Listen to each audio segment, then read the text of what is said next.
ada urusan. Anda jawab. Tidak perlu. Jawab. Kalau saya merasa tidak perlu, tidak perlu. Jawab. Anda tidak bisa paksa Mana saya. undang-undangnya? Jadi saya Anda sebutkan. jangan nanya, jawab dong. Setiap Nggak bisa dijawab dengan ya HIO prosedural ala Mahfud MD. Mahfud MD ini orang gagal. Mahfud MD ini orang gagal. Kadang-kala marah-marah gitu, nggak taunya Markus dia marah ke Jaksa Agung, ngomong nantinya datang ke kantor Kejaksaan Agung titip kasus. Kan saya tadi nyebut DPR, nggak nyebut saudara.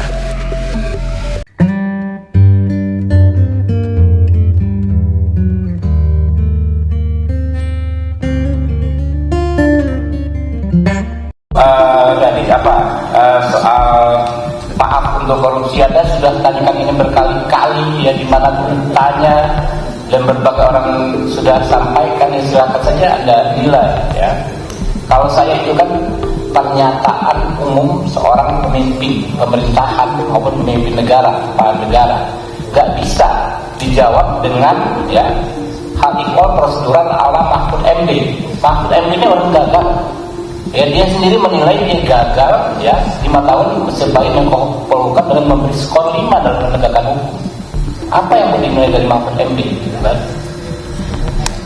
Nah, jadi ya teman-teman ya, itu aja. Saya malas capek tidak berdebat ya. Gak mungkin Pak Prabowo itu menginstruksikan untuk mengabaikan berbagai program perundang-undangan. Intinya adalah semua protokol hukum kita memang ditujukan untuk memaksimalisasi pengembalian kerugian keuangan negara. Itu stressingnya gitu. Jadi yang diperdebatkan kalau pengembalian keuangan negara bagaimana orang dihukum, enggak gitu. Kita ini memperdebatkan hal yang remeh-temeh tapi merupakan hal yang paling substansi dalam pemberantasan korupsi. Tinggal saja para pengurus negara, kepolisian, kejaksaan, KPK menerjemahkan arahan Pak Prabowo itu sesuai dengan hukum dan perundang-undangan yang berlaku. Jadi Pak Mahfud jangan menghasut bahwa Pak Prabowo mengajarkan melanggar hukum dan lain sebagainya. Gitu. Politisi Gerindra Habibur Rahman menanggapi pernyataan Profesor Mahfud MD soal pengampunan koruptor. Ia mengatakan, ucapan Mahfud MD tidak perlu dihiraukan karena Mahfud MD adalah orang yang gagal sebagai menteri. Sebab pernyataannya tidak sesuai dengan kinerjanya ketika dia menjabat sebagai menteri di era Joko Widodo. Pernyataan itu ia sampaikan menanggapi kritikan dari Mahfud MD soal Prabowo Subianto yang akan memaafkan koruptor asalkan mengembalikan semua uang yang dicuri. Nah, karena sering di DPR ini aneh, kadang-kala marah-marah gitu, nggak taunya Markus dia marah ke Jaksa Agung, ngomong nantinya datang ke kantor Kejaksaan Agung titip kasus. Pimpinan mohon dicatat ya, saya interupsi pimpinan. Interupsi pimpinan. Saya kira ini tidak relevan. Interupsi pimpinan. Ya. Silakan Pak Habib, silakan. Apa? Saya kebetulan pimpinan Mahkamah Kehormatan Dewan, pimpinan. Saya minta Pak Mahfud, apa memang benar ada data yang soal Markus anggota DPR, disampaikan saja sekarang. Nanti Saya sampaikan sekarang. cuti. Ya. Disampaikan saja. Ingat peristiwa di Kampung Malik, Ustadz di Kampung Malik. Saya kira saya sama Pak Beni masih ada di sini.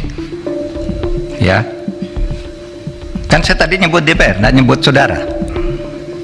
Pada waktu itu Jaksa Agung Abdurrahman Saleh dicecar habis-habis, ditanya seperti ini, dibilang Bapak ini seperti Ustadz di Kampung Maling, Bapak baik tapi di lingkungan Bapak jelek.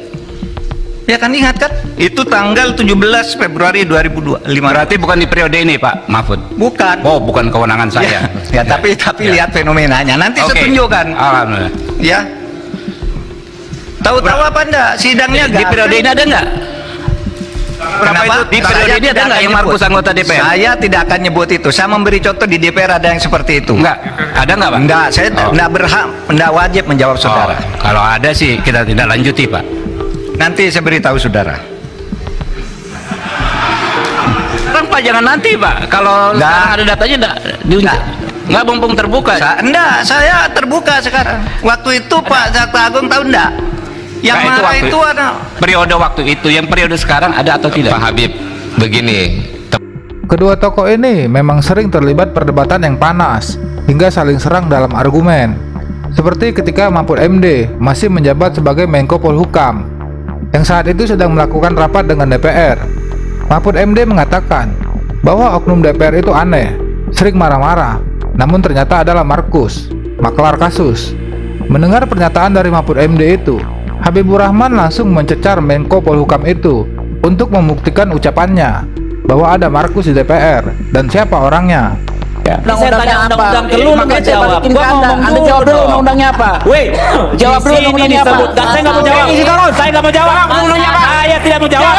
Tidak mau jawab. Makanya Anda Saya tidak jangan mau jawab. nanya. Nggak ada urusan. Tanya Anda jawab. Tidak perlu. Jawab. Kalau saya merasa tidak perlu, Jawab. tidak perlu. Jawab. Anda tidak bisa paksa Mana saya. undang-undangnya? Jadi saya Anda jangan sebutkan. nanya, jawab dong. Setiap orang Di mana berhak undang-undangnya? menentukan diri. Sebentar, boleh nggak sebentar? Setiap orang berhak. Ya. Yang kilat bukan hanya revisi, yang di MK juga kilat dan diam-diam gitu. Yang di MK juga kilat dan diam-diam gitu kan. Tapi nggak apa-apa. Jadi namanya hukum itu kan, kalau aksiologi hukum kita 8D, konstitusi, kepastian, keadilan, dan kemanfaatan. Jadi harus ada 3 hal tersebut. Kalau kita anggap adil, kita anggap pasti, tapi tidak bermanfaat karena menimbulkan kegaduhan, apalagi berpotensi menimbulkan seperti tadi ya, bisa sampai ada korban jiwa, ada bentrokan ya. Tentu kita harus antisipasi. Nah, sehingga kalau saya sampaikan perkembangan perkembangan pembahasan undang-undang ini ya seperti yang teman-teman saksikan. Apa yang ditutupi? Nggak ada betulnya. Ya kan, mulai rapat Bamus, kemudian rapat Raker, rapat Panja, rapat Timus Timsin ya. Timus Timsin itu tradisinya itu tertutup. Politisi dari Gerindra ini memang terkenal vokal dan berapi-api dalam perdebatan, hingga membuat dia sering terlibat adu argumen yang panas dengan para politisi ataupun aparat pemerintahan. Ini bukan kerugian ekonomi negara, tapi keuangan negara. Artinya uang konkret yang dicuri dari negara. Sesudah dihitung lagi jadi 300 triliun. Hanya dikabulkan perampasannya 210 ditambah denda 1 miliar, berarti 211. Ini sungguh tidak adil. Coba Anda ambil contoh Beni Cokro. Hukumannya seumur hidup, asetnya dirampas. Politisi Gerindra Habibur Rahman mengatakan bahwa Mahfud MD adalah orang yang gagal sebagai menteri. Pernyataan politisi Gerindra ini dikarenakan pendapat Profesor Mahfud MD soal Prabowo Subianto yang akan memaafkan koruptor, asalkan mengembalikan semua uang yang telah dicuri.